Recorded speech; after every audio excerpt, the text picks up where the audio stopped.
December 7th, 1941, the day of infamy. The United States naval base Pearl Harbor in Hawaii went under a deadly aerial attack by the Japanese.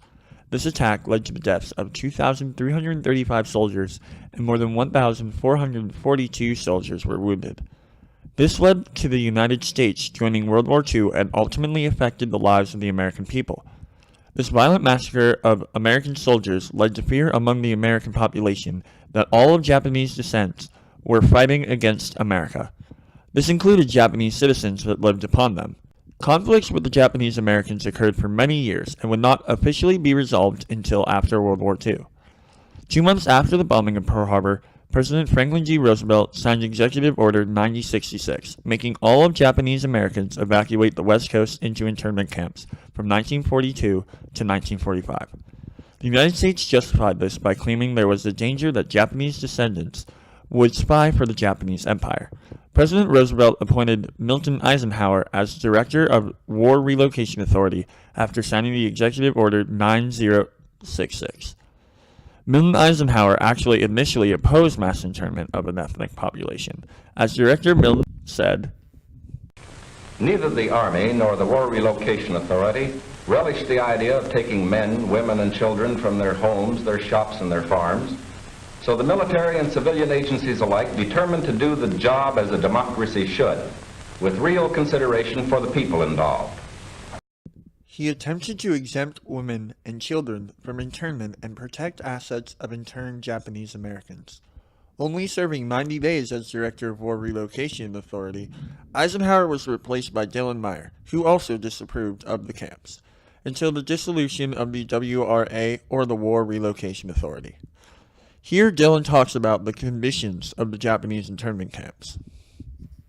Even though the War Relocation Authority is responsible for the operation of the relocation centers, we're convinced that they are not good things. It isn't a normal way of life, and it produces many kinds of abnormal conditions that aren't desirable. The relocation of Japanese Americans within 48 hours was hard. Some families were even separated during this time. An internee named Joseph Kudahara described it like this. "It was really cruel and harsh. To pack and evacuate in 48 hours was an impossibility. Seeing mothers completely bewildered with children crying from want and peddlers taking advantage and offering prices next to robbery made me feel like murdering those responsible without the slightest compunction in my heart." The camps were guarded with military personnel who were constantly surveying the people. During this time period, the racism in America towards the Japanese was still strong. Even the generals and military would not have them fight on their side. To prevent this, a new law was added in 1943. In 1943, Japanese men who were above the age of 17 had to pass a loyalty test.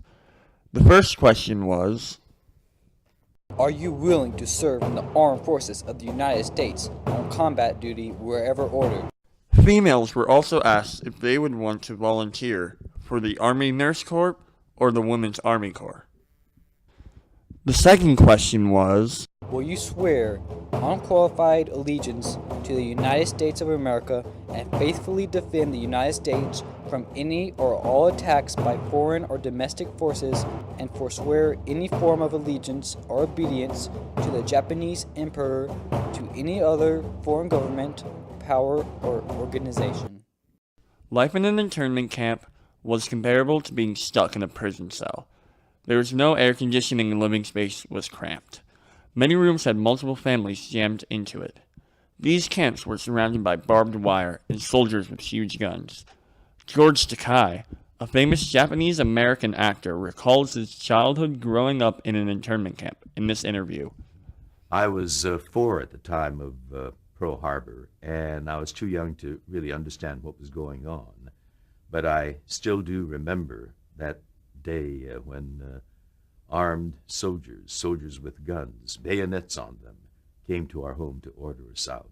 I remember that as a very scary day. And, a child can sense your parents' anxieties." Another famous Japanese American was Pat Morita, who was also in an internment camp when he was growing up. Here is an interview with him. Well, Uncle Sam and we Americans, we like to use euphemistic words or invent words if we think certain other words are too harsh. So they called them relocation centers. They were America's versions of concentration camps. One Japanese American, Fred Korematsu, did not comply to relocation. He changed his name and had plastic surgery to make himself look as if he was Mexican and Hawaiian descent. He was arrested and was taken to Tanforan Relocation Center in San Bruno, south of San Francisco. His conviction was of violating military order. This led to Korematsu versus the United States case on December 18, 1944. This Supreme Court case was concerning the constitutionality of Executive Order 9066. The court upheld Korematsu's conviction in a 6-3 decision. The majority held that the need in wartime to protect against espionage outweighed Korematsu's individual rights, and the Supreme Court held that the wartime internment of American citizens of Japanese descent was constitutional. This led to even more discussions of if the internment camps were rightfully placed. Executive Order 9066 was rescinded January 2, 1945. It was agreed that loyal citizens of the United States, regardless of cultural descent, could not be detained without cause. The free Japanese Americans were not in the free yet. Their homes were looted, and they had a hard time getting jobs again. They had lost a part of their lives that they could never get back. Many years after, in 1988, Congress awarded restitution payments to each survivor of the camps under President Reagan. This happened on August 10, 1988. This bill was the Internment Camp Compensation, or H.R. 442, in honor of the military team of Japanese Americans. Although you could classify this as a compromise, many believe that this was not a compromise due to the definition of the word.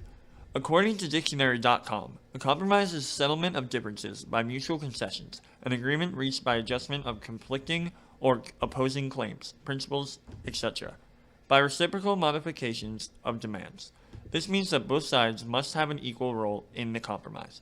This does not apply to the internment of Japanese Americans, as Japanese Americans did not have a role in the compensation of themselves. Instead, the American government decided that it was an unjust way of dealing with potential spies in America. This was not a compromise, as Japanese Americans had no roles in this decision.